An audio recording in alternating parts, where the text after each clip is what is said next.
I got a call from my mom, but I didn't hear the phone ringing. So she called my husband, and my husband answered. He was like, "Your mom's calling. It's like 11:30 at night. It's not like my mom." And she's hysterical. And she's like, "They're gone. They're gone. The babies are gone." And he killed everybody.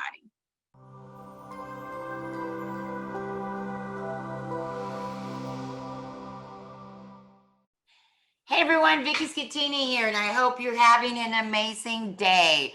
You guys, I am so happy to have my next guest. She is amazing. I've known her for a while, and we just clicked from the get-go.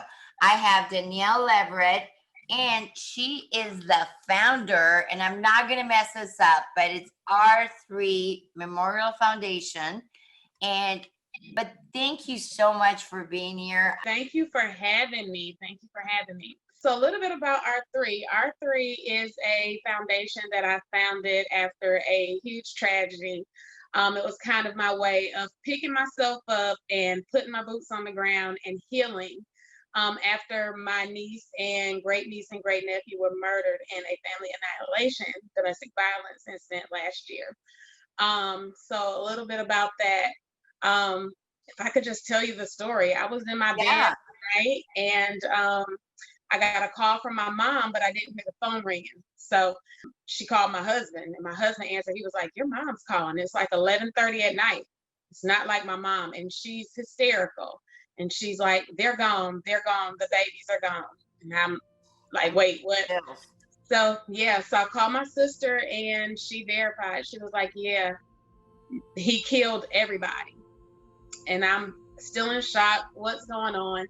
So as time went on, long story short, we flew to Illinois, of course, to bury my niece, my great niece, and my great nephew. And as we started to unpack this situation, because if I could tell you about my niece, she's a super quiet girl. She was not your typical 28-year-old mother of two. So as we unpacked it, we found out that he basically had stalked her in her own home. They lived together, but he had set up recordings on her computer to record when she would walk past her computer. And then he would attack her later through text message, like, "Yeah, you said this to your mom," or "You did this." And she would always wonder, well, how did he do that? So did you see this in the computer or what? We were able to, yeah. Well, we knew about him knowing about things, but we didn't know how until after the incident. We found out after the incident that that's how he knew that she would be on the phone with her mom and talking about things that she was unhappy with. And he would come back and say something to her. She's like, "I know my mom didn't say anything to him." But after the investigation, we found out that he had a basically spyware on her laptop.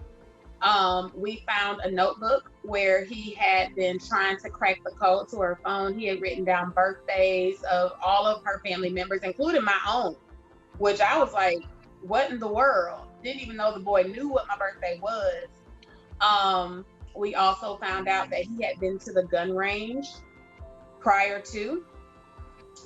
We found out that she had gained some weight after her last child, and she wanted to lose weight, so she had gotten some diet pills, and that had come up missing. As we started to go through things in some of his personal belongings that he had tucked off, we found that he had taken her diet pills and hid them. He didn't want her to feel good about herself.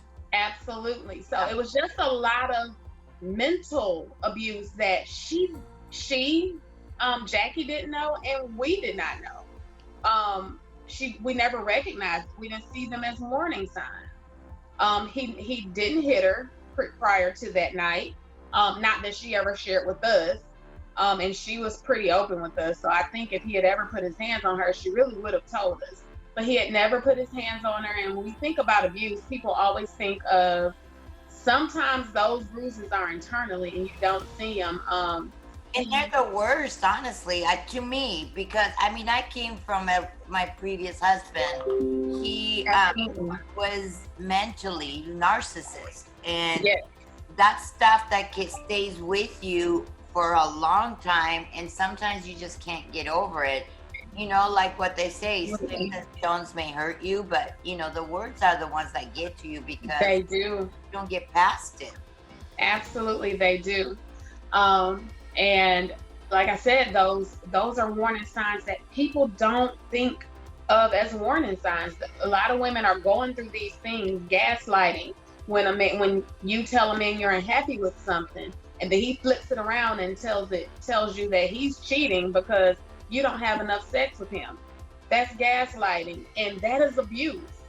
That is abuse. That's narcissistic behavior, and it can turn into more.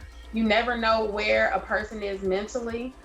We personally did not know that her boyfriend was in that place mentally, where one ending thing would end it all. Yeah. Because sometimes you use that as an excuse. I have no place to go. You know what? God always provides, and it always works out. But because you're afraid, you know what it is you're afraid of the breakup.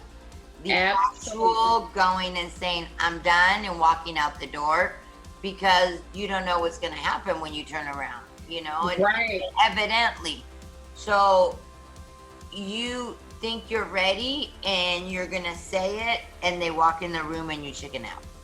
Exactly. Can't breathe. It's all of that courage that was right here. It goes right there.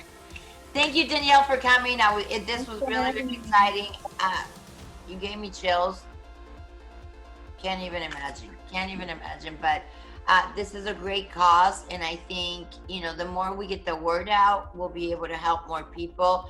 And it's unfortunate with COVID because we can't do a lot of the things. Right. But we'll get there. We're going to get there. Definitely. Anytime you want to come on and you have something new, just make sure you let me know.